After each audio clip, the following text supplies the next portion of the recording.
अस्सलाम वालेकुम नाज़रीन, आप देख रहे हैं पीटीएन न्यूज और मैं हूं आपकी होस्ट सुंबल ज़िया। शामिल करते हैं आज की अहम खबरें। टाइटैनिक के मुसाफिर से बरामद सोने की घड़ी नीलामी में रिकॉर्ड कीमत पर फरोख्त। नायाब सोने की घड़ी 3.61 मिलियन ऑस्ट्रेलवी डॉलर्स में फरोख्त हुई। बरतानिया के बदनसीब बहरी जहाज टाइटैनिक के बुजुर्ग मुसाफिर जोड़े से बरामद होने वाली सोने की घड़ी नीलामी के लिए पेश की गई, जहां उसने कीमत के तमाम साबिका रिकॉर्ड तोड़ दिए। मीडिया रिपोर्ट्स के मुताबिक जेब में रखने वाली ये नायाब सोने की घड़ी 3.61 मिलियन ऑस्ट्रेलवी डॉलर्स में फरोख्त हुई, जो टाइटैनिक से मुतालिक किसी भी यादगार शय के लिए अब तक अदा की जाने वाली सबसे बड़ी रकम है।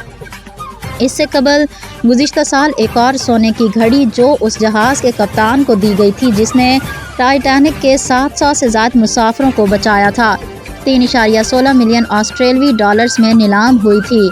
नीलाम को निंदगान के मुताबिक टाइटैनिक से मुतालिक तारीखी अशिया के शौकीन अफराद के लिए यह घड़ी इंतहाई कीमती अहमियत रखती है। न्यूज स्टूडियो से अब तक के लिए इतना ही। मज़ीद खबरों और अपडेट्स के लिए देखते रहें पीटीएन न्यूज। अल्लाह निगहबान।